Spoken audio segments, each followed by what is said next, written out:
arranging various functions related to Punjab studies. Every month we have two functions.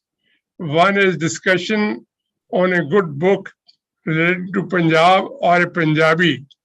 And second is a lecture on a prominent personality of Punjab. So this month we decided to talk about a new book by our friend, Mr. Stephen Barker. This is a very interesting title, Lion of the Skies. Not the Lion of the Jungle, but Lion of the Skies. Fortunately, we were able to involve two distinguished scholars from the services, Air Marshal P.S. Bhangu and General D.D.S. Sandhu. D.D.S. Sandhu wears two hats or two turbans, army hat, and also an academic hat. He did his defense studies and a PhD, and he was the Vice-Chancellor of Kurukshetra University. And Air Marshal Bhangu has been a fighter pilot, right choice to talk about a legendary pilot called Hardeep Singh Malik. Now, I was lucky I had the darshan of Hardeep Singh Malik. When I joined Khalsa College in Delhi, they opened a department of Sikh studies. They put me as in charge of the department without any extra salary. And the principal says, who should inaugurate the department? I said, very clear, Hardeep Singh Malik, whom Kurukshetra describes as a most distinguished Sikh of his time. He was distinguished. So my principal fixed my appointment with Malik Sahib in his defense, in his Basant Vihar house. He received me warmly. Then I talked about the topic. He said, no, sir, I can give you good tea, but we in these services are not taught to speak. We're taught to take action. So I'm not going to inaugurate or make any lecture in your college. That was all. I had another pleasant experience of meeting Arjun Singh, first Marshal of the Indian Air Force. But this time I was lucky. When I went to his Kotela Magh house, he received me well. And the book to be released was that of his very good friend, Shri Kuldeep Nayyar. The last book that Nayyar Sahib wrote in Punjabi, Mainu Anhera Kyun Nahi Dista. This was on good relations between Sikhs and Hindus even after 84. So here, the Air Marshal had no reason to say no. He says, okay, I will come. So we're all glad, packed audience, paraphernalia. First Marshal of the Air Force, glamour. He came. I said a few words of welcome, gave him a book to release.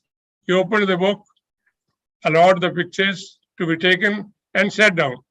I said, sir, will you say a few words? He repeated Malik Saab's words.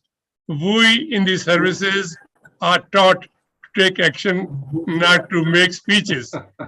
But we are lucky today we managed to persuade two very leading service officers, General D.D.S. Sandhu and Air Marshal Bhangu, who have very kindly agreed that they will, apart from they've been taking action, I know, in the army, but they very kindly agreed that they will speak about the book. Now, one more thing that I like to say about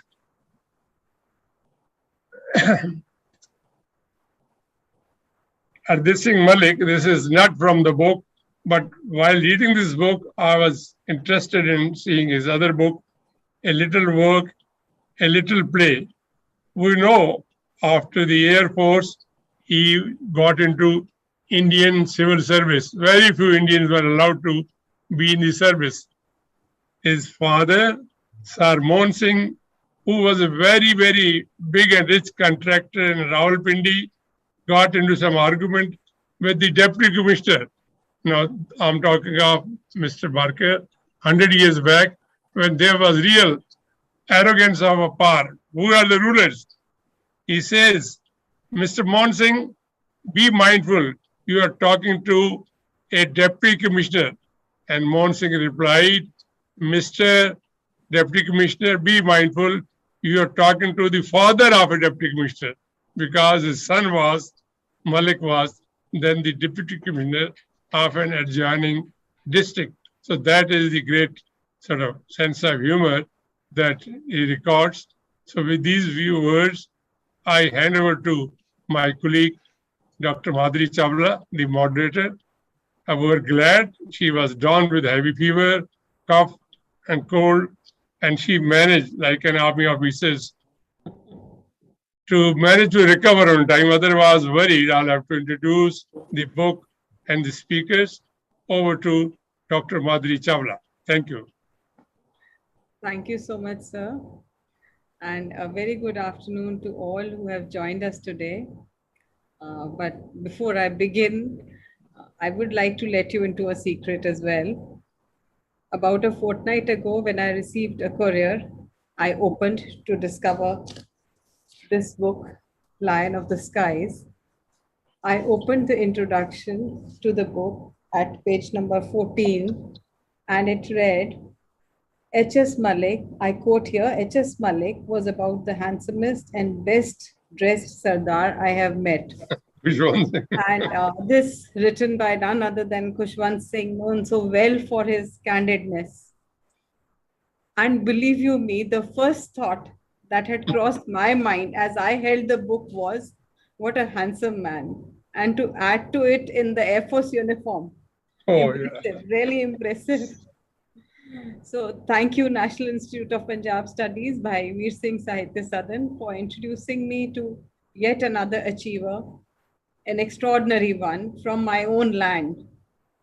My heart really swells with pride every time I hold a new book about a country cousin, as I would say. And in addition, to moderate a session for such an esteemed panel today is a matter of great honor for me. We have amidst us today Lieutenant General Dr. D.D.S. Sandhu, who, as just said, wears a double hat, was the former Vice-Chancellor of Kurukshetra University. Air Marshal Paramjit Singh Bhangu, PVSM, AVSM, VM, a retired fighter pilot of Indian Air Force. And also we have with us the author of the book, renowned historian and independent museum curator, Mr. Stephen Barker. On behalf of National Institute of Punjab Studies, Bhai Veer Singh Sadan, I welcome you all to this book discussion session today. And I also welcome the audience who have joined us online from various parts of the globe. Professor Ravel Singh, unfortunately, has not been able to join us, but convener Punjabi Advisory Board Sahitya Academy, he's a constant support to us in all our programs and other events that we organize here. So as we move on, we celebrate, as you know, we celebrate 75 years of India's independence this year, and we've been celebrating with such gusto and such fervor. So what better book to discuss than the one which narrates the story of the only Sikh in service with the Royal Flying Corps, whose distinguished war years have been unjustly neglected, as Dr. Shashi Tharoor also puts it in the foreword. The story of a courageous Sikh, an Indian fighter pilot, a proud patriot who fought relentlessly for the dignity of the Indians. The man who followed his passion with full focus, turning a blind eye to all irritants as he faced racial discrimination. He weathered all storms with hope, enthusiasm, positivity, and emotional maturity. So this book for discussion today, Lion of the Skies by Stephen Barker, has been published by HarperCollins. And on one hand, it may be seen as an attempt to bring to the masses the contribution made by former dominion of empire and the India during the Great War. And at the same time, Hardit's story in that sense becomes a symbol of that contribution. And although Hardit's story had been widely covered by media, in exhibitions, etc., and in his autobiography, a little work, a little play, as also told us just now. But Mr. Barker was deeply intrigued as he delved deeper. He found new perspectives on how Hardit himself reflected on the events of his time, on how his own part in the war was viewed by the British. And as we read the book, we find that it chronicles Hardit's movement and growth from Rawalpindi in 1984, where he spent the formative years of his life as part of an Orthodox Sikh family, to sailing all alone to London at a very young age of 14. And in times when we had no internet, we had no WhatsApp calls or things like that, it must have been really, really difficult, but he was following his dream. So reading his story actually reminded me of that dialogue from the film Om Shanti Om.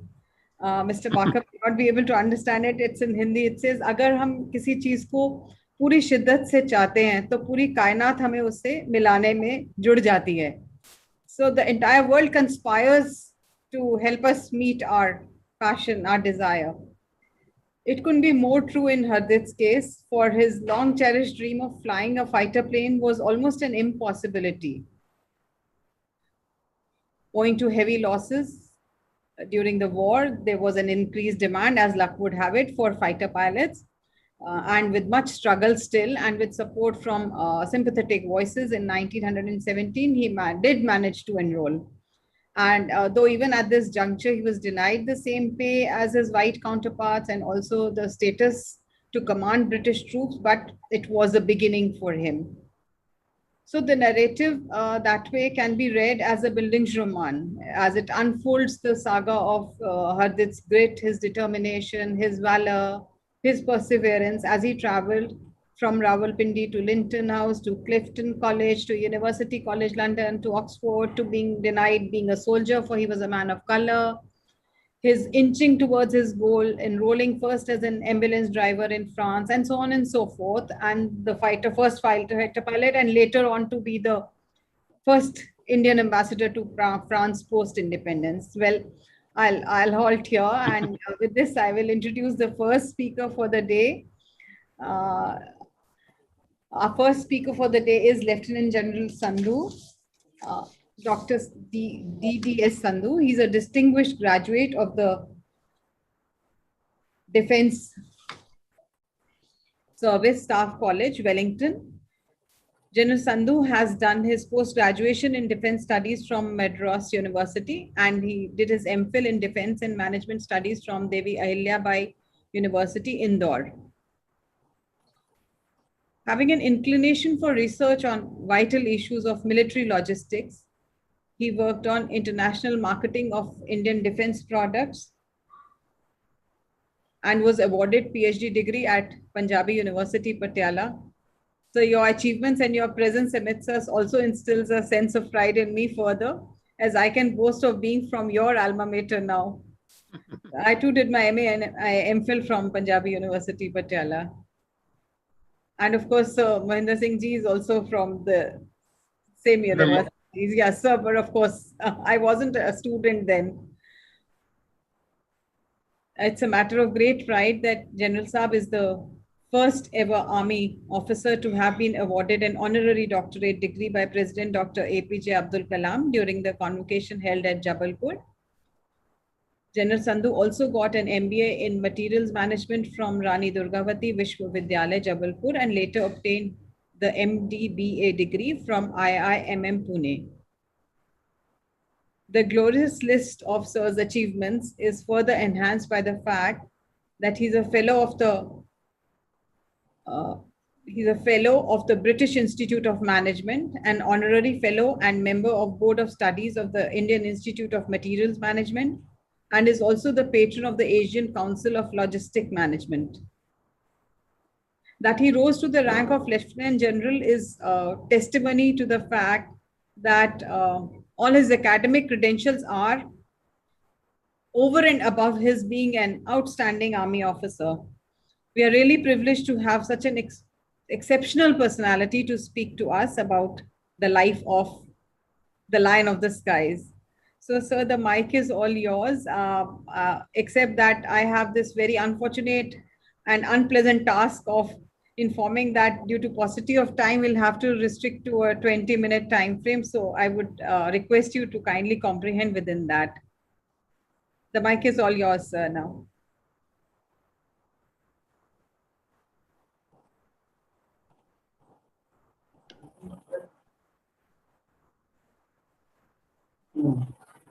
At the time, how do I decide on the time?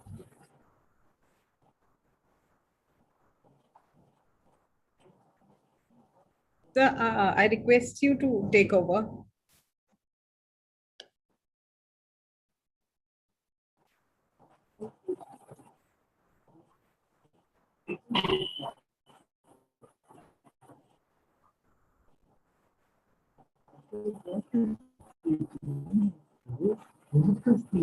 No.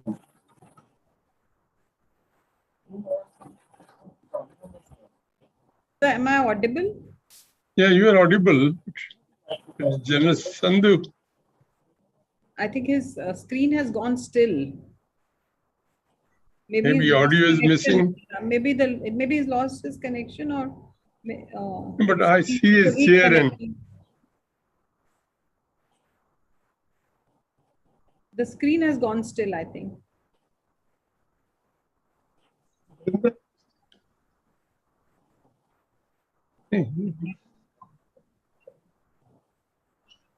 General Saab, we're waiting for you to join.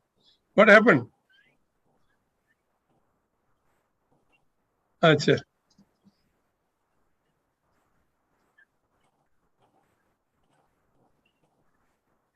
Okay, with your permission. Yeah, let us reverse the order. He says let Air Marshal Bhangu start. Over to Air Marshal Bhangu. So, sir, may I just introduce sir to the audience? Yeah, that's right. That's Madhuri, yes. Air Marshal Bhangu is another veteran from our defense forces. Commissioned in January 1972, Air Marshal Paramjit Singh Bhangu rose to the highest level in our Air Force, all on the basis of his outstanding performances as Wing Commander, Group Captain, Air Vice Marshal, and Air Marshal. During his illustrious career spanning over 38 years with coveted Indian Air Force, Air Marshal Paramjit Singh Bhangu not only guided, supervised, and inspired his subordinates by setting himself as an example, he also led from the front.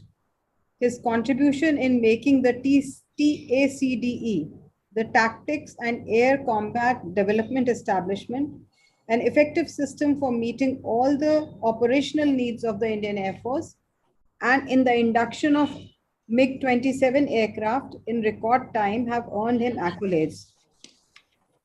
For his outstanding performances, Air Marshal was conferred with PVSM, AVSM, and the VM. On behalf of the Sadan, I once again welcome you, sir, and request you to enlighten us with your impressions of the book and, of course, as your personal experiences with the Air Force. Please share your experiences with us. Thank you, Madhuri ji. And sir, sorry, but we need to stick to the 20-minute. Yeah, we'll try and stick to that because time is, I know, tight. There's too much justice to do to the Lion of the Skies about Hardeep Singh Malik. Between General Sandhu and Self, we have decided that he will cover the initial part, the schooling, the college, the university, and I will take on when Hardeep Singh ji got onto the Air Force. So I think you have covered in part. Born in Rawalpindi, did initial schooling private with 3 tutors, one for sports, one for English, one for mathematics. No formal school there. And then as a 14-year-old day to UK and his preparatory school in UK, followed by Eastbound schooling, high school, and thereafter going on to the university, Lilian College in Oxford, an excellent sportsman, golfer, very dedicated. One area which I want to focus on is that his kind of following of Sant Atar Singh, who was himself very keen on education in Punjab, especially for the rural areas. And Sant Atar Singh Ji was so fond of him that he gave him his kada, as we call the wrist bangle in English, to be carried through, which he carried till the very late stage of life. Sant Atar Singh Ji left a legacy of education with Sant Teja Singh Ji, who was the first principal of Khalsa College at Amritsar, invited by Madan Mohan Malviya Ji for the inauguration of Banaras Hindu University, and laid the foundation of the Kalgidar Trust, which are later run by Sardar Iqbal Singh of Bharu Sahib Ji, and setting up 130 academies, all in rural areas. With the two universities, one focused purely on girl education. Mic test mic पे click करके देख लीजिए sir click हो रहा है या नहीं हो रहा है माइक है ही नहीं इसमें कोई अभी तो सुन रहे हैं जी Sandhu are hearing you fine. All right, okay, fine, finally. Good. Should I continue or should I leave it to? Hey, continue. You want me to take it on, start from here, you take, because sequentially it will be better. You can hear me now? Yeah, I can hear you, but so I was at the point where Madhuri Singh Ji had gone to UK at the age of 14, and you can take on from there. Right, I'll take on from the beginning only, I think, because Okay. yeah, please do before you get disconnected. Please start, yeah, and we pray you don't get disconnected. When I read the book, I was looking forward to a biography of a pioneer Sikh pilot. But as I went along, I realized that the book is covering a much larger spectrum. Gradually, the character of Ardit Malik was relegated to the sideline, and the momentous events of pre-World War I, World War I, the connected issues of home rule, India's independence, and the latent racial prejudice came to the fore. I must say at the outset that it is an excellently researched academic work, which has many as 430 notes and a bibliography of 49 wide-ranging books of all hues. My compliments to Mr. Stephen Barker for this great contribution to military literature as well as issues related to Indian independence. The central character, of course, is Ardit Malik, who comes out as someone who could well be a fictional character. The other major players who need to be given credit for Ardit Malik's outstanding career are his father, Mohan Singh, for his foresight in giving him a liberal education and then sending a 14-year-old to England, even when his brother was there. He gifted him the value of independence and discipline, the importance of personal integrity and respect for others. He also gave him exposure to officialdom by taking him along with him for some meetings. He made him read and learn Spiley's book on self-help. His mother, Lajwanti Bhagat, gave him his religious mooring. His devotion to Sikhism comes to the fore numerous times in the book. His private tutors gave him a love for poetry, and he quoted Yeats at the most difficult of times, even during war. And I dare say that he must have quoted it quite copiously to all the pretty English lasses that he was meeting. Undoubtedly, the major influence on his life after Sant Atar Singh was Sligar Urquhart, who was also a cause of benevolence of the system on a number of occasions. Of course, it is to Ardit Malik's credit and amiable nature that he could motivate an Englishman, his tutor no less, to stretch himself to help him on numerous occasions. It is the unseen but all prevailing influence of Sant Athar Singh on his life which overhangs like a divine nebulous cloud over his life. But to my mind, the man who comes out smelling of roses in this book, and I may be partial as an Indian, but his straightforward, brave, and non-prejudicial outlook make Edwin Montagu the hero of the book. More of this later will be given out by Air Marshal Bhangu. Coming to Hardit Malik, he had a happy and carefree childhood, full of sport and fun, but with a religious influence. Ardas and hymns were part of his everyday life in their home. The meeting with Athar Singh at a very young age, and as the author puts it, had a profound impact, leaving a lasting legacy on him. Hardit maintained contact with him till Athar Singh's death in 1927. And it is my belief after reading the book that if Hardit Malik stuck to the outward symbols of Sikhism, it is probably because of the blessing of Sant Athar Singh. The other major backdrop which comes out in the book is India's freedom and the Home Rule movement. Brings out 1907, Lala Lajpat Rai comes to the UK. I must confess that there are a number of things which were of a great revelation to me regarding India's independence, which have come out in this book.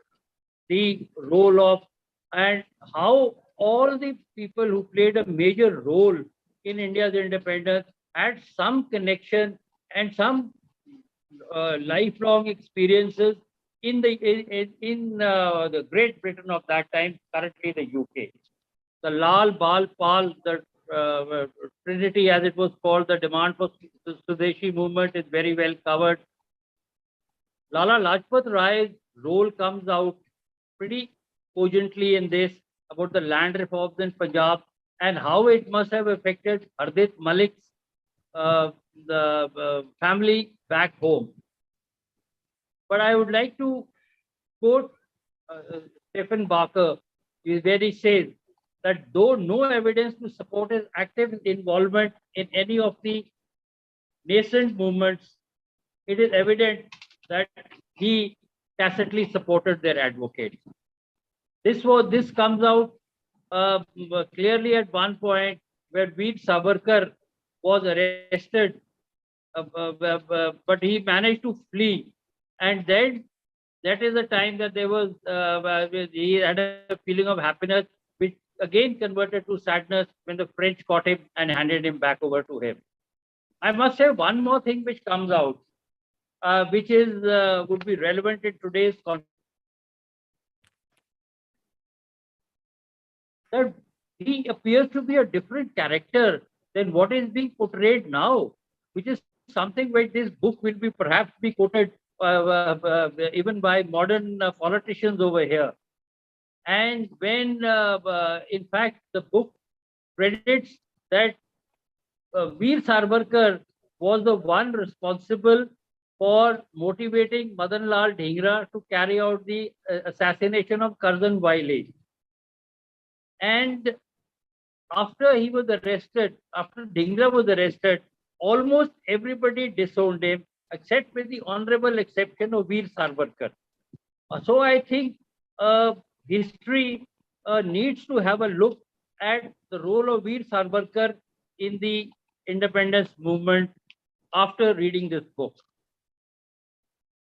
Even when he was released in 1937, he continued his anti-Muslim tirade and anti-British policies. In fact, he presented an alternative to non-violence. So I think this is some issue which has come out. Then the part about Gadar, the activities of Lala Hardyal, India's Home Rule Society by Krishna Maya, they all are get well covered, and the Majlis also. So actually, when the book, what happens in the book is that as you proceed along, it gives you great insights into the the freedom movement which is taking place, and the racial prejudice which comes out gradually over a period of time. And when it comes down to the army, the complete reluctance of the army to accept Asians into the defense forces, the Army Council which is there, I mean, how it completely stopped this. I think Air Marshal Bhangu will cover this in greater detail.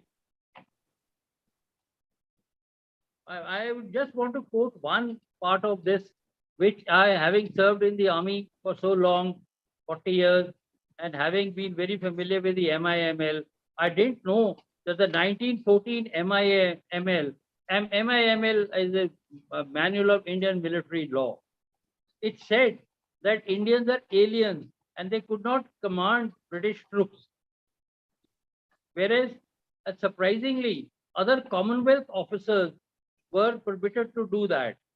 So the bottom line became of racial prejudice. The next aspect of Hardeep Malik's life that I would take on is religion. The influence of Athar Singh has already been brought out. Hardeep joined Clifton in 1910 April. He was forced to attend chapel, which was compulsory in that school. And I would like to quote verbatim the author over here. A person of lesser integrity and courage of that age might well have acquiesced with the judgment, but not the independently minded 15-year-old, which is Hardeep Malik, who promptly packed his suitcase and boarded the train to London. He joined Eastbourne. So what is the point is that even as a 15-year-old, somebody who had not even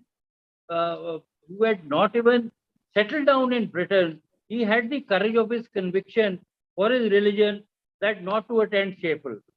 Now, another very important facet of Hardeep's personality comes out in that when he joined the officer training college in the RAF, he started enjoying the peace of hymns and he started attending it voluntarily. So therefore, the liberal attitude that he had, the true traits of his character come out. One is the liberal attitude that he had, and the second is that he was not going to be pushed around by anybody. In fact, in the first evening when he joined the next school, which was Eastbourne, 5 to 6 boys wanted to take off his turban, saying that we want to see what is underneath it. He told them that since it is religion, he will not allow that. They advanced towards him and he said, "You are 5 to 6, but the first one who touches me, I will kill him." I think the author hints that maybe the Kirpan aspect of Sikh religion may have been there, but he was never bothered again about it. He maintained his Sikh credentials, and even when flying in those open air aircraft, he got a special hat from a hatter in Piccadilly. He got a special helmet made which was elongated and which had longer this thing. And from that, he got a pet name called the Hobgoblin.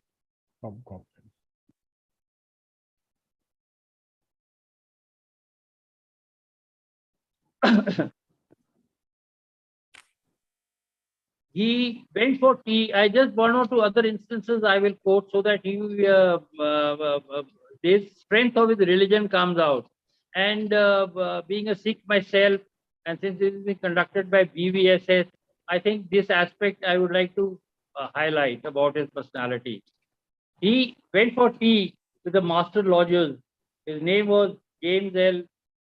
Fracta Davidson. After tea, he was asked to hold back. And the master suggested to him, wondering if it would be easier for you to get on with other boys. I mean, without your hair. So beard and turban, Hardeep Malik told him that my beard and turban were not mere eccentricities, but were required by religion. Fortunately, I think that was the end of the story. As another thing is that when he joined the uh, uh, uh, officer training cadre, his sergeant was told him that why are you not in a hat? He is not in uniform. But fortunately, the adjutant intervened. The issue that I am bringing out is that he had a very strong belief in his religion, which was probably the reason for his success in life that he had during the war, a couple of escapes that he had, and of course, where the book says when he was in France, he made friends with the owners of Hennessy and Dom Perignon.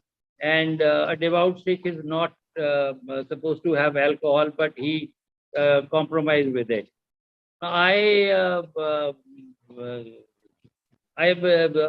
don't know from where this concept of a devout Sikh not consuming alcohol comes, because as far as I know, that Guru Gobind Singh has only banned tobacco for the Sikhs, and Sikhs are, I would say, infamous or notorious for hitting the bottles. So I think maybe that is one correction which somewhere we need to accept.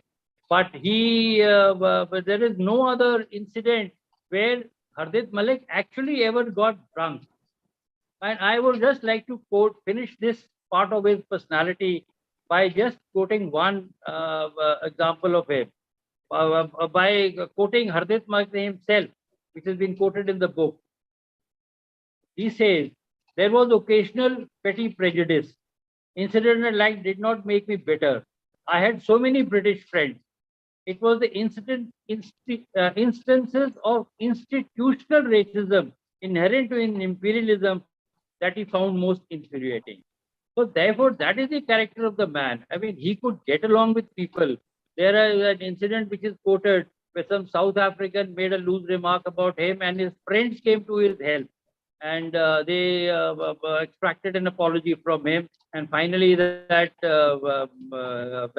Afrikaner was posted out from there. Another very important aspect of Hardeep Malik's life was sports. He was excelled in sports from the childhood. And when he came to England, he, in fact, I was just reading in the Nishan that he said his only first experience of flying was flying kites, and that is how it somewhere it really it was not a passion for flying, but it was rather something that he wanted to do when the world-shaking event of World War I took place, and all his friends were joining up, that he wanted to join up and do something worthwhile and contribute. And he always credits his spirit to the sporting background that he had. And he really excelled in it, because he got his cricket colors in July 12, and this thing. And then when he went to attend by an invitation extended by Balliol College to a golf club, he was impressed not so much by the game, but by the +4s and the jackets. And then he learned to play golf without any lessons.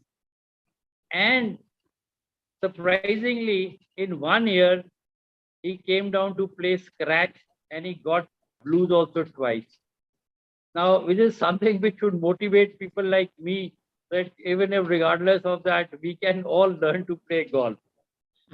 He went a little further. He taught his wife, Prakash, also to play golf. And there's a delightful picture in the book of her playing golf in a sari. He played for Sussex cricket, as a way opened up by Ranjit Singh when he played for England. So he has always attributed his success to life. And even when he went before the Lytton Committee, he mentioned this, that it was the team spirit and the sporting excellences that had made him, and the public school education, which he said he very strongly supported the setting up of the RIMC and the public school education, etc. Coming to another aspect of his life, his romance. He was a young lad, and he had a couple of liaisons. I don't know how far they went over where. He firstly was a lady called Sissy, but he was stopped in his tracks by the housemaster Atkinson. He said, "Not make a fool of yourself." Then he got along with Claret Priest, who was in the French class with him, and a close friendship, which Hardit at one point of time acknowledges as being in love. But then, as per his upbringing, he decided not to marry outside the country. So much was his romantic nature that he decided to accompany Claret to meet his mother in Flushing. He sought permission, but knowing that the permission would not be granted, Hardit just took off. And he returned home with a heavy heart after dropping her. The author talks about his flirtations in the French Red Cross. Another aspect of his with this lady Claret is that she was imprisoned by the Germans during the war. After the war, he wanted to see her. So the train journey was 600 miles. So he decided not to take a train, but take a plane from the Scotland. Unfortunately, the plane developed a defect, and he was helped out by the Americans. And as the story goes, that when he was coming back there, he ran into a hotel with his commanding officer who had not given him permission to go. But his commanding officer was so sporting. I think his name was Neville. His name was Heath.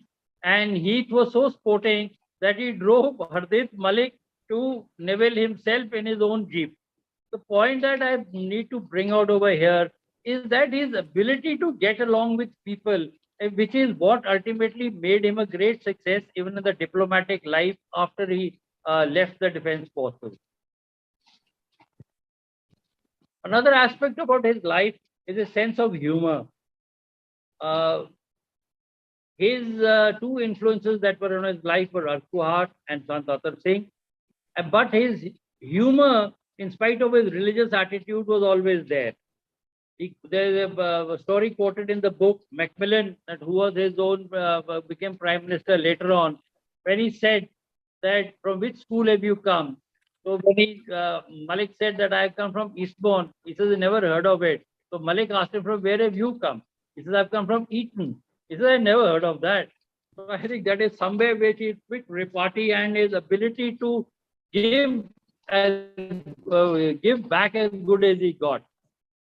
Another sense of humor that comes out, I'm just trying to bring out the various facets of this amazing man's character. Once he was supposed to be a very quiet soldier, but once when there was a Belgian girl who was going around selling flags, so he took out a £1 note and he said, "Do you have change?" So the girl put that £1 note into the box and she said, "No, I don't have change." So Hardit just caught her, kissed her, and he said, "I've got my change back."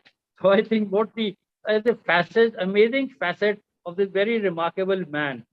Another instance of his humor which comes out is that when he was coming to England, his uncle told him that just ensure that you are never alone in a railway compartment with a English girl.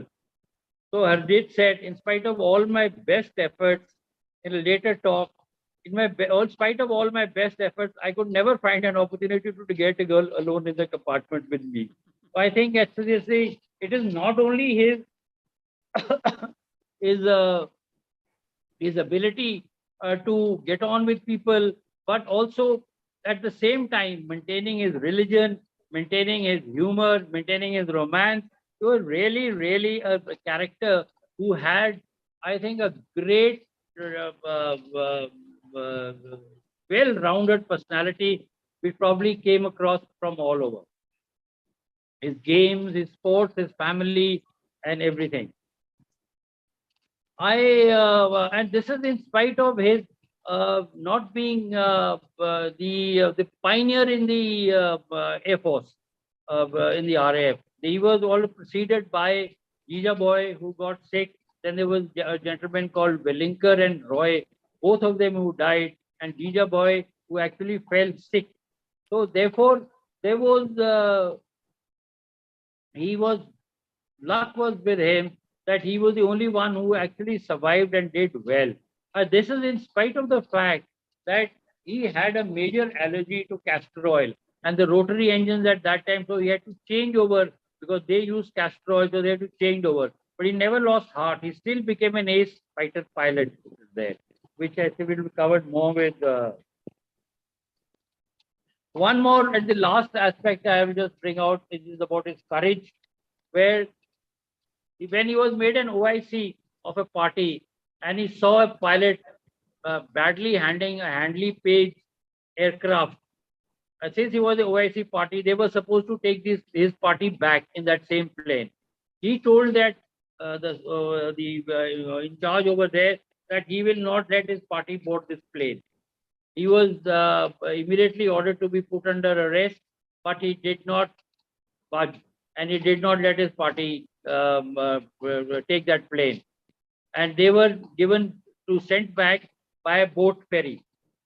But whether it is the prescience of that man or divine luck or whatever it is there, that the aircraft on which they were supposed to go back met with an accident and all of them died.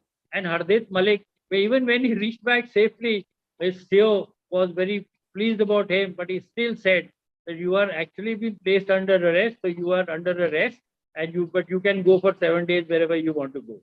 So I think that he had, though there was a racial prejudice which was very, very apparent in the RAF, whichever came out, and then like Hardeep Malik himself felt that because he had to, he was not above pulling strings when he wanted to get something out of the system. Urquhart was helped. He went to got letters written from Hamilton to Henderson, etc. I mean, all that is there in the book. Those who want to read it. The point that I'm saying that he was once he decided that he would do something, he would ensure that he always achieved it. Whether he had to request somebody, talk to somebody, get a letter of recommendation, etc.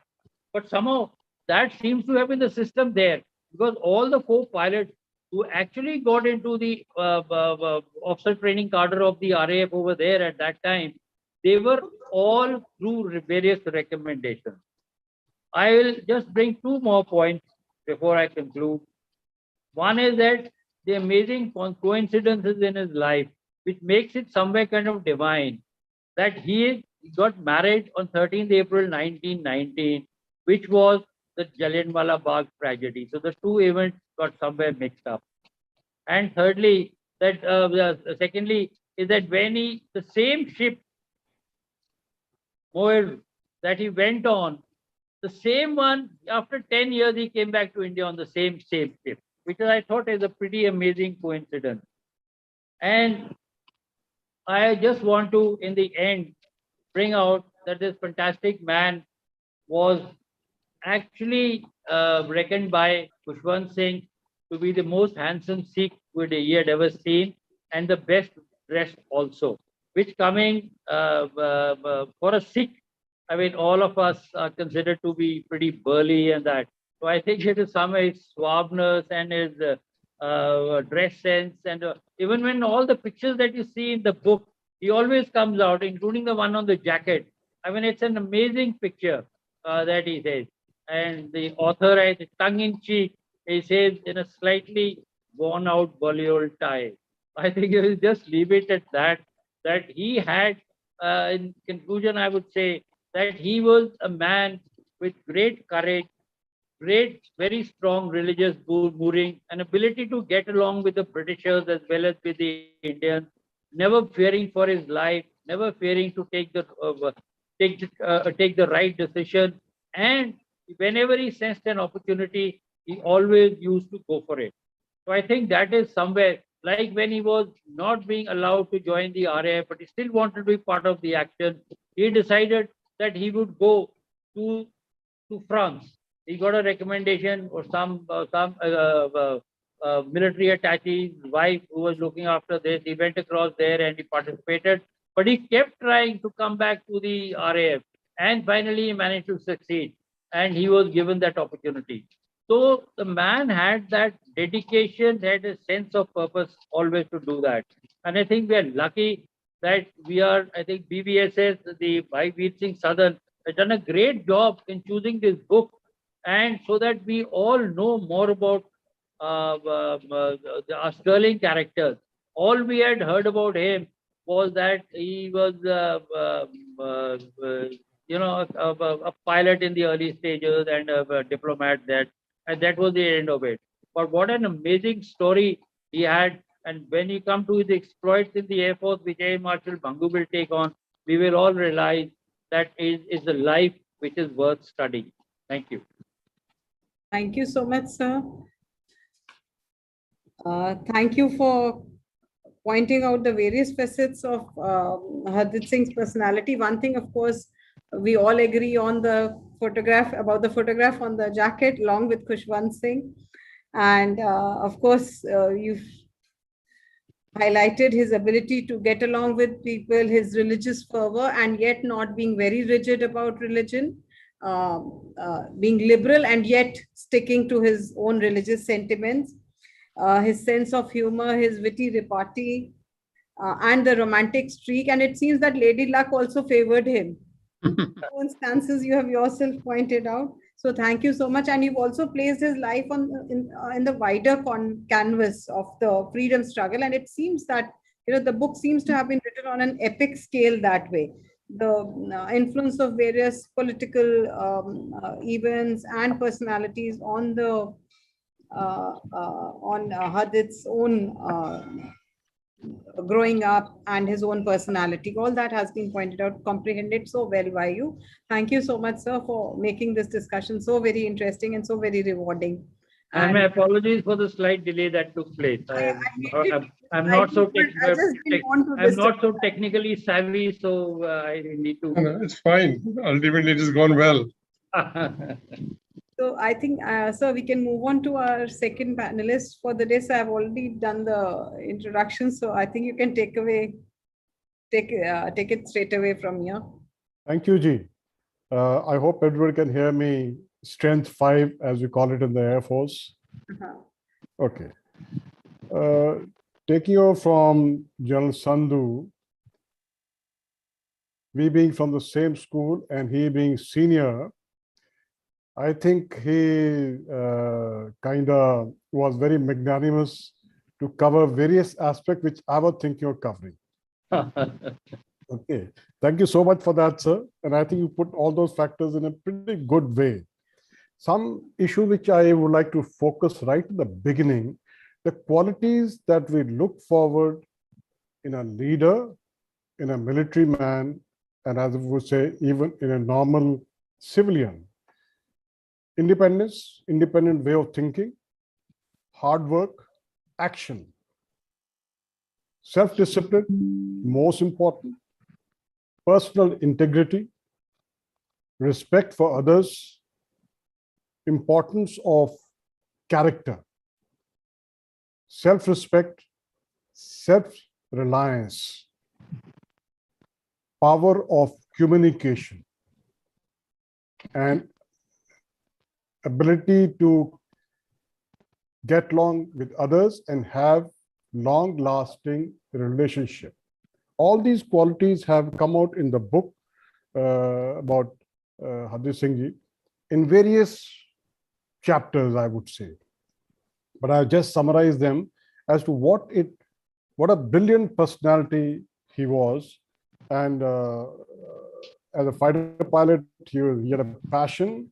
When he was in France, he got motivated by hearing about the flying exploits of one of the French fighter pilot, who was quite an ace and well known in that country. And he said, yeah, I can also probably become like that. So kites is one issue, probably when he initially saw doing combat with the kites and all. But actually when he got motivated was in France. And as mentioned earlier, his connectivity with various personalities, both at school as well as college, made him connect with General Henderson, personal interview, who was in charge of the Royal Flying Corps at that point of time, and clearing him within about 20 minutes of his interview for the Royal Flying Corps. And him being, having been cleared, he was cleared as a third-class air mechanic and sent to a ground school at Reading, which was primarily theory, parade, where he had that first instance of his instructor saying, rather the gentleman at the parade ground saying, we're not properly dressed. Having completed those about a couple of weeks of that training, and as we proceed further in any Air Force, then you go on to your normal flying activity, which was at Verdun, which was a base in southern part of France, being manned by the Royal Naval Air Service, also conducting flying training for the Royal Flying Corps. This is where he had an instructor called gentleman Mr. Carr. And in the importance of a good instructor, a good senior, to guide you, to train you, and to mold you into something that they wish to have. So he was very thankful to Carr, and he became quite friendly with him. And flying is a difficult task, is a challenging situation. I recollect my own experience. It requires a lot of judgment, good skill to become a pilot, and then to become a fighter pilot to survive. One has seen, rather, as a matter of fact, in the book itself comes out, almost daily you are having crashes, about 20 of them. And one fatal a day was taking place while at Verdun, where he was under training and learning initial flying itself. You can imagine the challenges, the losses that one has, and flying can result in very expensive situation. Both man and machine, both are expensive, but the man is the most expensive part in that. And any Air Force is conscious of this issue. And it's not that you can carry on flying for about 5, 7, 10 hours to go solo flying. He went solo within about 2.5, 3 hours of dual flying. Because initially the instructor takes you, he teaches you how to do things. And in those days, there were no radio communication between the pilots. So you had to be briefed on the ground. And thereafter, you followed the instructor, what he is doing, observe, understand, adapt, and implement it. So Hardit's ability to grasp the basics of flying, which was very challenging, was, I think, noteworthy. And at the end of the training, that was also a stage where your instructor would screen you to be a fighter pilot or a transport pilot. Helicopters were not there at that particular time. So he was cleared to become a fighter pilot because he was light on the controls. He had good reflexes. He had good reaction time. So all those qualities convinced his instructor to clear him to become a fighter pilot. And thereafter, from there, he came back to England to fly with another squadron where they were, higher degree of training in terms of maneuverability of aircraft, flying at height, doing some maneuvers which are very useful in combat, doing the looping maneuver, doing the stall turn, doing the spinning, which are all challenging, so that you become more competent to handle your aeroplane with confidence. and finally going to another place to pick up or get trained in air-to-air gunnery and air-to-ground gunnery, because that is, end of the day, that's the meat of the matter. Because one day you're going to be this side and the enemy is going to be across. Either you don't survive or he don't survive. So you got to be very, very skillful in your weaponry, both air-to-air and air-to-ground. So in all these areas, he excelled. So his grounding, I would say, was very strong in flying skill, very strong in appreciation of the environment around him. And from there, he became part of a combat squadron, 28 squadron, which we also have in the Indian Air Force. Many other Air Forces would be having similar numbered squadrons. And his first venture across the Channel in France, south of Belgian border, Flanders, that was now going to be the testing time of what he learned and his application of that. Fortunately, over there, he had a flight commander, a Canadian gentleman, Mr. Barker. And he had been with the Royal Flying Corps earlier also. 3 flight commanders, but he was one of the very pushy flight commanders. Again, you need a person at the helm of affair who can again train you in very challenging environment, because in Europe, the weather was very bad, very foggy, low clouds, and to fly in such weather with hardly any instruments on board. You only had the compass and the so-called artificial horizon, okay, which gave you the indication which side you're going, and you followed the leader. You had to, because First World War was basically the trench warfare. So you had to see the trench lines of one side and visualize what is across, see the artillery positions. So identification of all this also required special skill and yet be able to fly, both the things you're doing. And in a particular situation, there could be actual combat where you're following your leader and looking for the enemy and also looking for something on the ground, so that you can do multitasking. An interesting part is when they went for their first mission.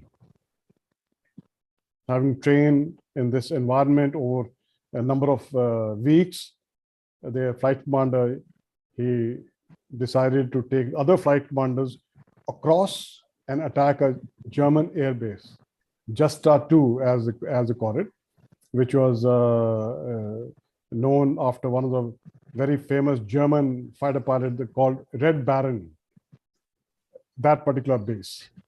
And they flew over there, they attacked the ground targets, or everybody came back safe.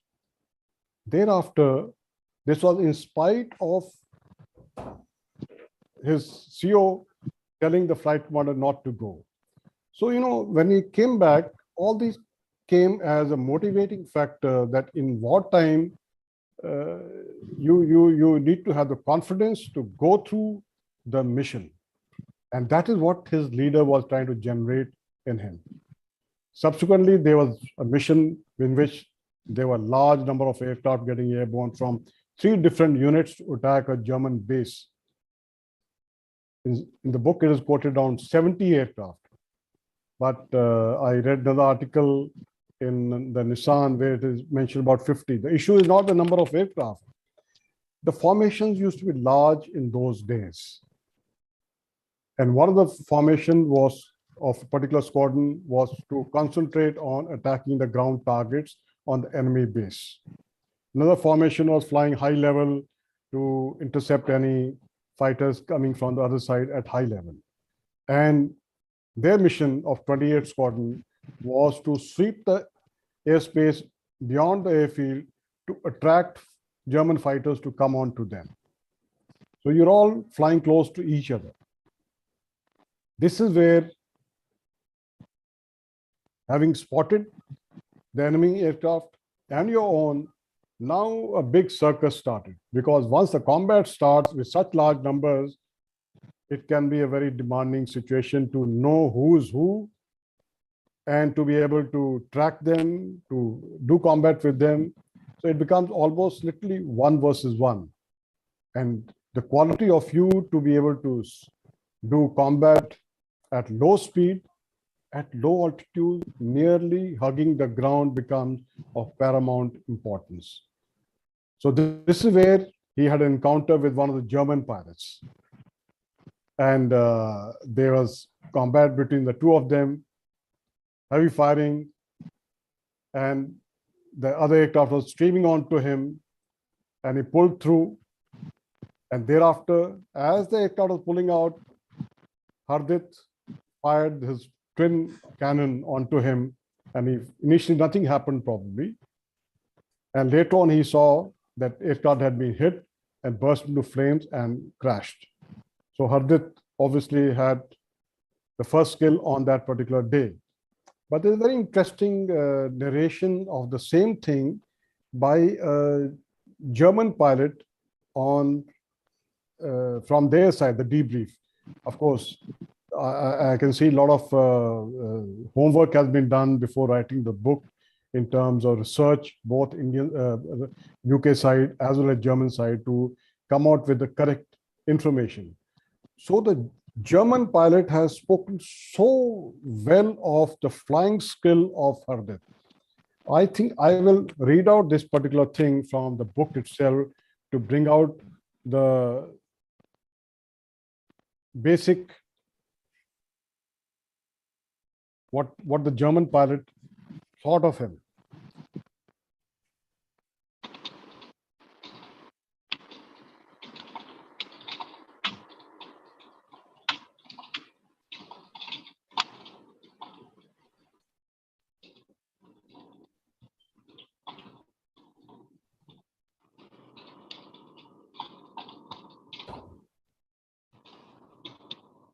Apart from the good pilot, his machine was faster, more maneuverable than mine, to which must be added the low altitude and showers and rain.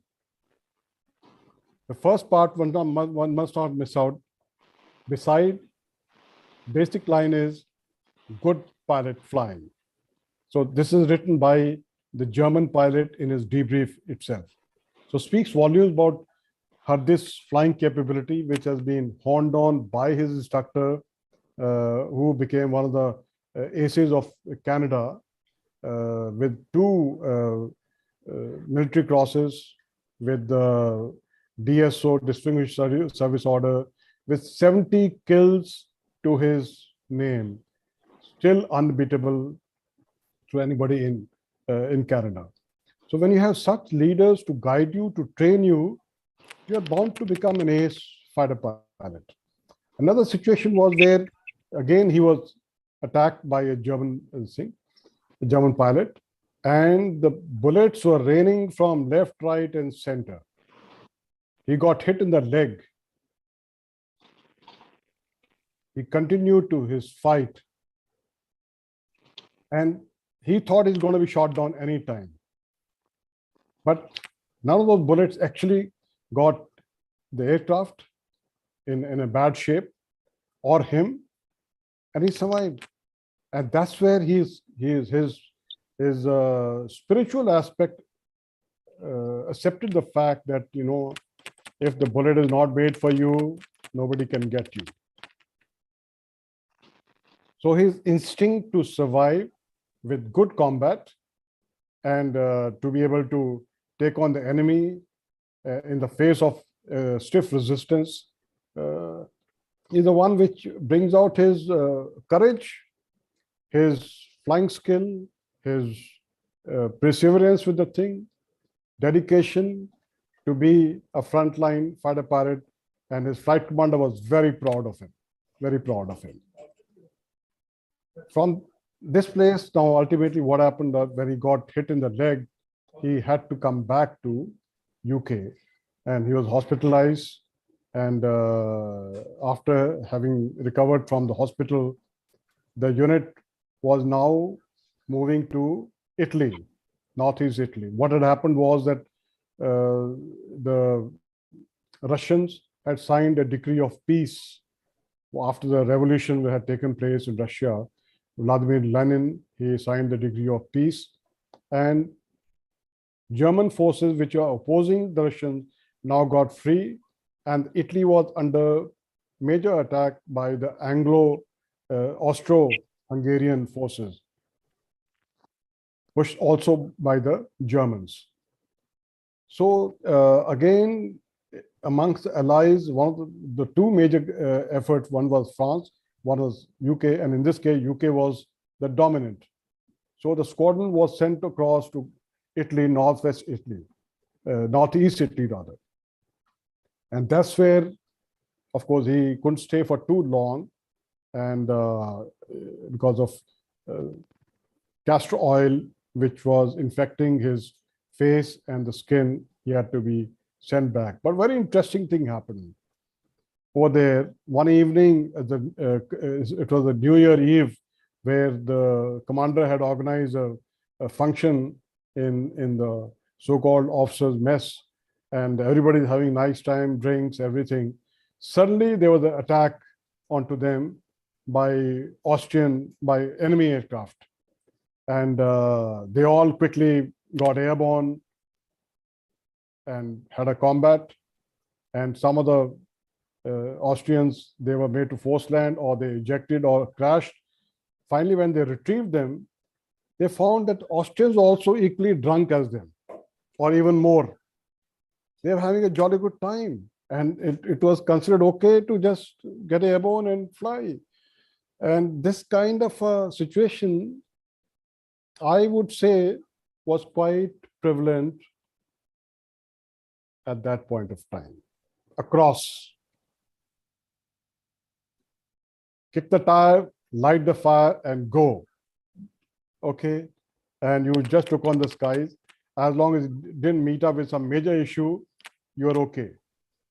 So, ability to enjoy on the ground, ability to be good in the air, all go with the lighter aspects of a fighter pilot, and not to forget the romance, the spontaneous hug to the Belgian girl, to kiss her, highlights, the lighter aspects of a fighter pilot.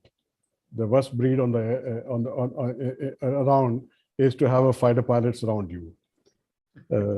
It all brings me back to our training days, our initial grounding days. Grounding days, when I say, each person having a supervisor who would guide you on the ground and in the air to build you up for subsequent combat worthiness. Because to train a fighter pilot, these days it takes rather long, because machines have become much more complicated. But in them days also it was time consuming. And you have to survive. Ultimately, in the First World War, Germans came down primarily because of shortage of their pilots, the number of machines they could put up in the air. The British side has the biggest advantage of huge human resource from India. While not talking with the Royal Flying Corps, but in the army, there are 1.5 million sepoys already on the Western Front. They had plans to induct 5 lakh more from India, primarily from Punjab and Northwest area. So there was a process of putting up little softening of stand vis-a-vis the British people and the Indians. And the Indian leaders also at that point of time, they combined together to give a push to back the British, primarily because they considered that this is a fight for freedom. And but there are 3 verticals. One vertical, which are of course the Parliament. Second, the India Office, which are linked between the Parliament and the Government of India in India, and the War Council, which are prominently dominated by the army. And the number of correspondence to where there were some very sane elements in the British side also, which said that we must allow King's Commission or permanent commission to the Indians. Both, basically it was for the army. But the army element across in the War Council remained vehemently against any Indians being in the field where the white man is there. Where the white man is there. Forget the Britisher. Even they couldn't be commanding people from South Africa, from Canada, or even from Australia. So that was a kind of, though the push was going on, if one has to really go through the book to see the number of situations where the committees tried to put forward the demand for this thing, for commission to the Indians, but it just got badly vetoed by the military council across there. So in spite of this, on the flying side, the 5 names which got mentioned earlier, Valinkar, Sen, Roy, and Indra Roy, and Hardit, their case because they were already in the UK. And finally, there's a very interesting situation where the Government of India proposal is that people who are in the other country, that means primarily UK, they are not the ones to be considered. It is whatever is considered only for the people or the choice from the native land. That means who are picked up from here and then recommended by the Viceroy for commissioning. So a lot went on this at that point of time. But I think finally, Hardit also realized that he cannot get permanent commission in the Royal Air Force.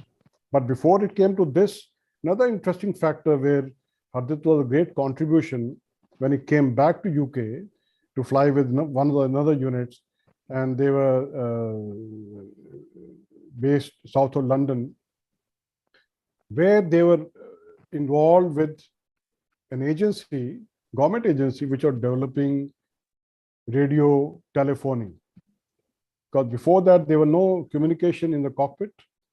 There were no communication from ground to air or otherwise. And the Germans were on the move towards England for night bombing. So they were working on this, which became ultimately, you can say, sector operations center for the air defense of London or UK, where this particular technology was developed, and they were observers along the coastline, which would report the bombers coming from German side from the east, and they would be bearing based on the compass, and you would scramble these fighters, and they would intercept at night. So toward this, his contribution also came pretty well. And finally, of course, the war ended, and he was coming back to India, got married, and one very interesting area where he was traveling in the ship, and he met one officer, British officer, who was from 25 or 28 Punjab, and they became good friends on the ship. And one evening, they were having drinks or to get together, and this gentleman asked him, "So, Hardit, what's your plan once you go back to India?"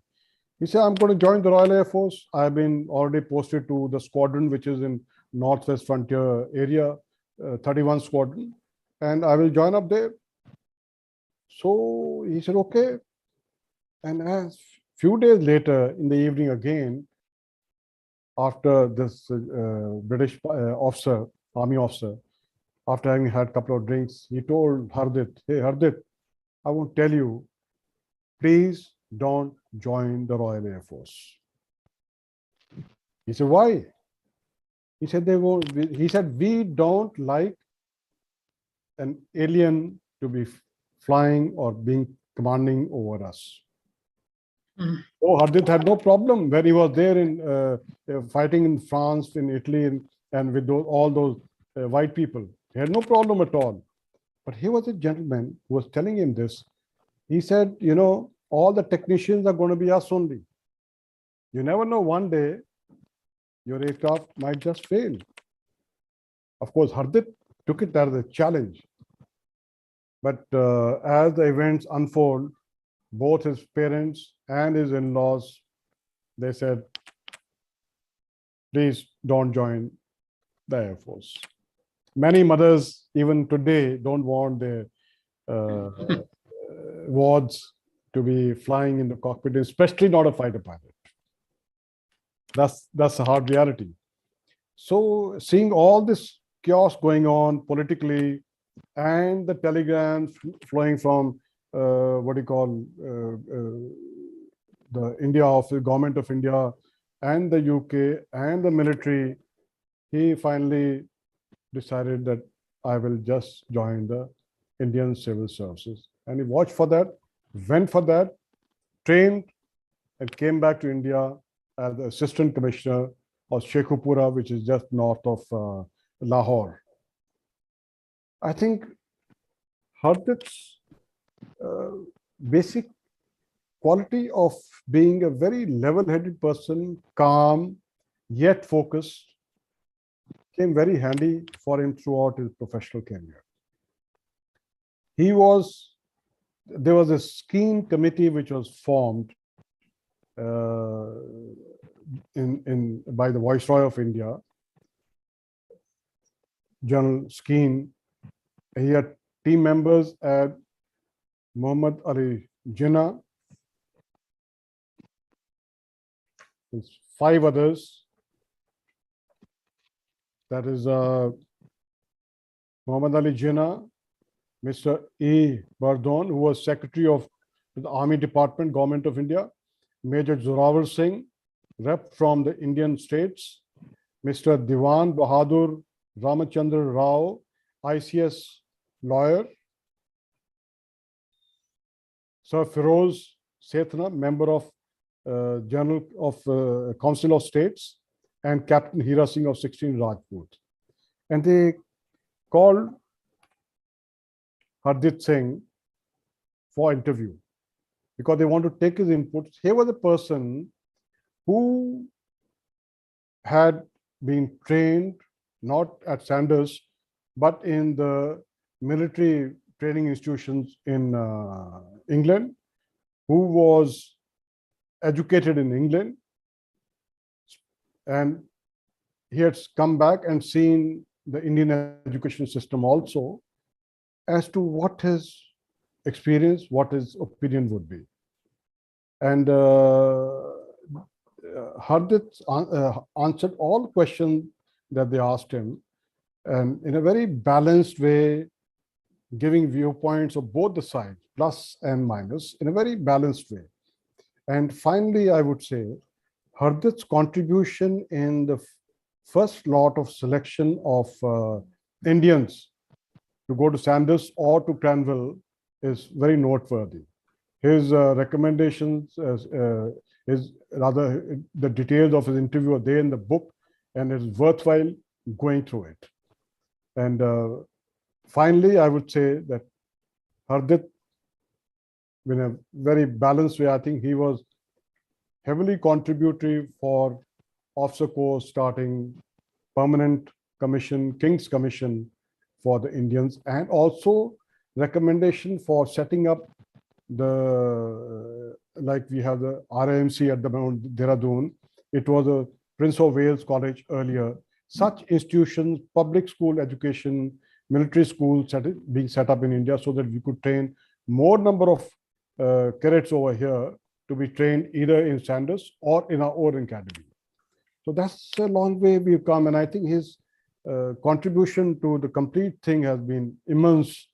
He was given the honorary rank of Group Captain by the Indian Air Force and honored him. And I think we all need to be very thankful, especially to Mr. Stephen Barker, who has given a wide coverage of events political, various other things, so that any person who going through the book gets a very wider picture of the environment at that time and how things worked. That's all that I have to say. Thank you so very much. Thank you so much, sir. Thank you very much. Thank you for carrying forward the narrative of Hardit's life, pointing out further the qualities that we need in a leader: his independence, his self-discipline, self-respect, self-reliance, power of communication. The list is long. His ability to retain his relationships, to have long-lasting relationships, and his expertise then as a fighter pilot. It seems he was just a natural, as you have pointed out. His sterling courage, his instinct to survive, all these actually went on to make the man that he was, confident to go through the mission always. Really an ace fighter pilot. I mean, actually the list is endless. Thank you for elaborating all these aspects of Hardit for all of us. And it was actually really thought-provoking, and I think our audience would also wish to go through the book now and really articulated well about his abilities, and also from your own experience as a fighter pilot. So thank you so much for that. And we are fortunate that the author of the book, Mr. Stephen Barker, is also with us today. Although this is only his second book, but as has been pointed out by both the panelists, it's a really, really well-researched book. And Mr. Barker has distinguished himself as a serious researcher in that sense. And he's a consultant on military museums, the First World War and the British Civil Wars. Mr. Barker is a trustee of the Bucks Military Museum Trust. Besides his several independent projects, he has also done projects with reputed institutions like the Oxford University, the Oxford Brookes University, the Soldiers of Oxfordshire Museum, etc. And it was actually while working with the Soldiers of Oxfordshire Museum that he became more familiar with Hardit's achievements. And it is indeed commendable that Mr. Barker had the discerning ability to note the unfamiliarity of the general public about the scale of India's contribution and the contribution of Indians in terms of, as he says, resources, in terms of finances, supplies, and the personnel in the Great War. And he says that when confronted with rejoinders like, I never knew, and everyone should know this, when he spoke about 1.5 million Indians participating in the war or enrolling for the war, he thought that it was time to highlight the matter. It actually, as he says, it strengthened, or rather, as he puts it, it cemented his desire to inquire into the issue and take it from the limited readership or the public that knew about it to a larger audience. So he had the vision to recognize in Hardit's life narrative a story which deserved to be told widely, not merely to portray India's participation in the country or for his part in the war, but also to provide an alternative perspective, explaining and highlighting, as he himself says, where he was going, what he was doing, and why he was doing it. To present a sense of the world in which he lived and its impact on him. So I think we have the author here to share. I would request him to share with us his experiences and the emotional impact of the journey, the rigor and the effort that went into writing this book. Over to you, Mr. Barker. Very well. Thank you very much for inviting me to take part today, and I'm very honoured to be speaking to you. It's been a delight hearing your various perspectives on the book, and I'm glad that you've taken a number of different things from it. That's been particularly interesting to hear from you all. I'll not talk for too long. I think that the two contributions we've heard have given you, I think in many ways, a better flavour than I might have delivered myself. But I think there's a couple of themes that I'd like to pick up that the audience might like to hear about. I think one of the things that's important about this book is the fact that the aforementioned 1.5 million Indian sepoys that fought on behalf of the empire during the First World War have left very few testimonies, if any at all, very few. A number of Bengali doctors that fought with the Royal Army Medical Corps, they have left testimonies, particularly associated with Mesopotamia. But in general, they're very few. And if you include Hardeep Singh's memoir, a little work and a little play,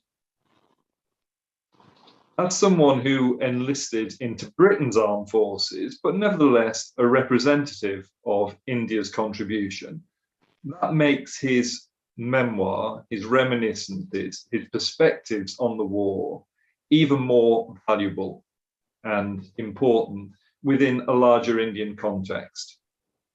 And that was one of my main drivers for wanting to write this book, was that his voice is one of the few Indians reflecting back about their war experience during the Great War. I think that's the first thing to say. So it's a very valuable book, his memoir, and I hope my own writing has contributed to a greater understanding of his experiences during that conflict. I think the other thing I'd like to say something about is about the ambiguities, the contradictions of a patriotic Indian, patriotic Sikh, who was serving in the empire. I think he, psychologically, Hardeep Singh reconciled that psychologically by seeing his service as serving two nations, not one. And that was liberal Britain, which was good in his perspective, and the imperialist Britain, which was less good. And he was able to rationalize holding those two perspectives at the same time in a way that we do ourselves personally, within our families, within our political views. We hold sometimes contradictory views at the same time. And I'll explain a little bit more about that. I think his liberal education, that both of the previous speakers have pointed out, was crucial in his appreciation of different beliefs and his tolerance of different beliefs. But it also gave him and instilled in him a great belief in the rule of law. And as a result of that education, he developed what I've described as an aesthetic, idealized attachment to Britain, the liberal part, while opposing imperialism. And Indian historian Arup Chatterjee has described Britain, I think, perfectly as, from the perspective of the First World War, as the intimate enemy. Britain is the intimate enemy. And in that way, Malik, in the many ways that he felt frustrated by the administrative obstacles to his service and to his continued work with the Royal Air Force, is that he didn't blame individual people and with whom his fellow pilots with whom he came into contact, but he blamed the policies of government and the Raj. And again, that's part of holding these contradictory views that you can enjoy being in Britain, you can enjoy the education policy and value it. You can value the friendships that have been mentioned with British people, while at the same time opposing the political and administrative challenges that the Raj presented to him. And as a proud Indian and Sikh, he was therefore, even as a young teenager, able to support the Home Rule movements that had started to grow in London. while at the same time wanting to serve the Indian Civil Service and then later the Royal Air Force. Some people have pointed out to me that there's a contradiction. There is a contradiction, but it's the type of contradiction that all of us have in our lives at various times. So that's a bit about the importance of the memoir. It's a bit about the ambiguities of service. Are there any particular areas that you would like me to focus further on or to comment further on?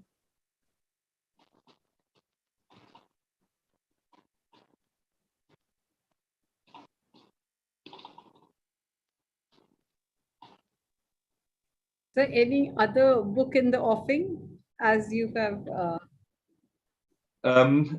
Yes, if you don't mind, I'll say a bit about that next year. But yeah, there is a book that I'll start researching in 2023, and that's about the period in London before the First World War, when there's a good deal of activity, not just Home Rule activity, but the responses to it. And the two esteemed speakers have both touched on some of those themes. Lal Dhingra, for example, attempted assassination of Curzon Wyllie. There's material there that I'm particularly interested in. I think that the one last thing that I will just touch on that's an important theme in the book, without offering too many spoilers for those people who I hope might be inspired to read the book today, is the setting of the personal story within the much larger war.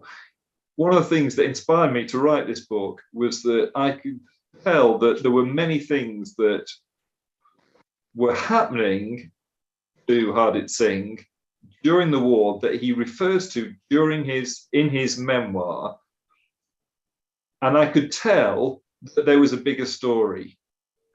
And what Hardit Singh Malik never realized was that he was being personally discussed at the highest levels of government between the India Office, the Viceroy of India, and the Air Ministry. He would never have known that. And the reason that that's important is that his story authentically connected into the much larger role that Indians were going to play. And I'll just give you two instances. During the Battle of the Somme in 1916, Britain is running short of aircrew, pilots and navigators.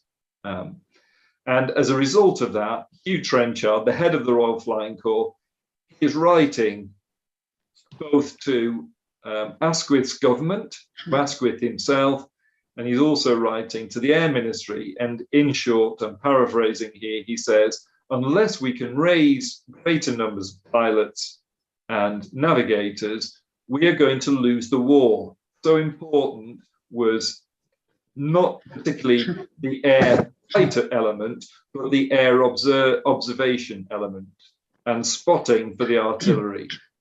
And although that's very military centered, what's really important about that is the fact that at that moment, in spite of the restrictions placed by British military law on people of colour serving in Britain's armed forces, that 5 Indians are recruited as test cases, as I make in the book. They're recruited as test cases. And Hardit Singh Malik is one of them. And that recruitment of those 5, and you've mentioned quite rightly who they are, those 5 are recruited between October 1916, at the end of the Battle of the Somme, when Britain is running terribly short of pilots, and into March of 1917. And in March of 1917, the window closes on Indian recruitment.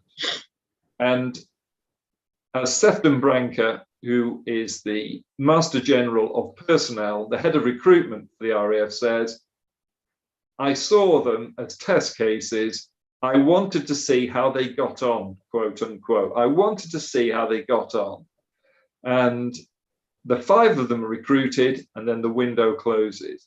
And it's only again in 1918 when, after the Battle of Passchendaele at the end of 1917, and the crisis for the British Army on the Western Front with the huge German offensives in March of 1918, and this is what readers might find fascinating, is that Lloyd George's government, and the documents are available online, most of them are available online, many of them at the National Archives here in London, they make it absolutely clear that on top of the 1.5 million who've already recruited, if the war is going to be continued into 1919, the only way that Britain and the Empire can sustain that is making use of Indian personnel on the ground. And as a result of Indians who are fighting on Britain's behalf already, particularly those who've been recruited as Hardit Singh Malik, they start to offer political sops to moderate Indian opinion in the Delhi government for them to push recruitment into 1919. On a personal level, in March 1918, in Manchester, Hardit Singh Malik is invited to accept a sop with camel from the Manchester Chamber of Commerce, the Royal Flying Corps. Now, why is that important? Because it is filmed. And what's amusing to me as a Britisher watching that film is the fact that there's 8,000 people who've turned up for a 20-minute ceremony to watch a plane being handed over. That's not what's important. What is important is that a film is going to be made in which Indians are seen to be playing a very active role in the empire. And that film was shown in India.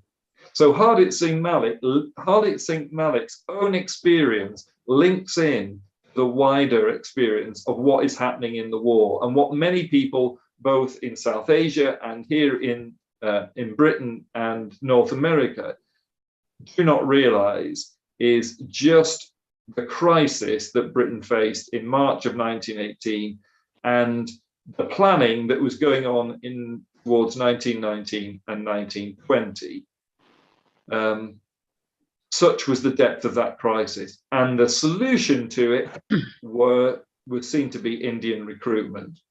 And Hardit Singh Malik, although he didn't realize it at the time, was an important part, and he's a sort of weather vane of what's happening politically. Didn't know that, and that's what I've found particularly fascinating. And I would have loved to have had that conversation with him, because he knew much of what was in that book, but a lot of it he didn't. And that was the driver for me. I think that's enough. Thank you so much. I have a question. Yeah. Yeah, Mr. Barker, books like yours, are they changing the stereotypes about the Sikhs in the younger generation of Britain? Yes, they are. I think I do some work for an organization here called the Little History of the Sikhs, who do tours around Britain which emphasize Sikh heritage.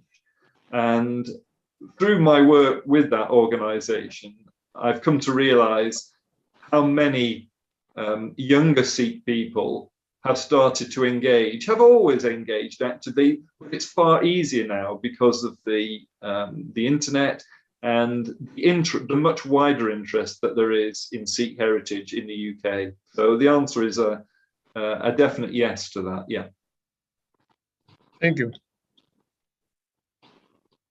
Thank you so much, Mr. Barker. We really appreciate you made us privy to and gave us insight into the personality of the man, the lion of the skies, and talked also about the wider canvas.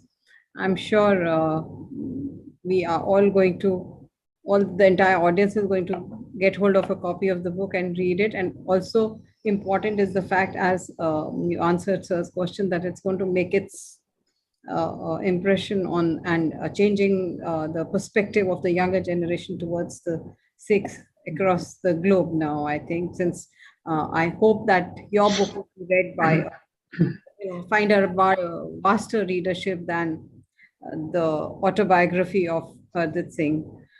It was really an invigorating session, a very engaging one. And I would like to thank the panelists. But before that, I think Dr. Mahinder Singh ji would like to say a few words, his own observations also probably. I wanted to say, Madhuri has beautifully introduced the book and thanked the audience. As I mentioned earlier, every month we take up a good book for discussion. And I'm glad we talked about a legendary Air Force pilot, Ardit Singh Malik. And the lecture this month is again about a legendary Bhai Ram Singh, eminent designer and architect. And when you use the word Bhai, do you think you are a village Granthi? You are a small priest. Now here was a man called Bhai Ram Singh, a carpenter without any formal education in the Mayo College of Art. When the Prince of Wales visited the college, all teachers and principals were waiting in a queue to garland the prince. One man who was busy with his randa, busy doing his work, was Ram Singh. He was not bothered about the prince. When Prince returned, the same attitude, he was not bothered. Prince stopped, who this man is? They say he's a teacher without any degree. The Prince became interested. He was invited to design the summer palace of the Queen. And then, once you get that label of the being the Queen's favorite, then things improve in your country. It was by Ram Singh who designed most of the historic buildings in Lahore, the great Khalsa College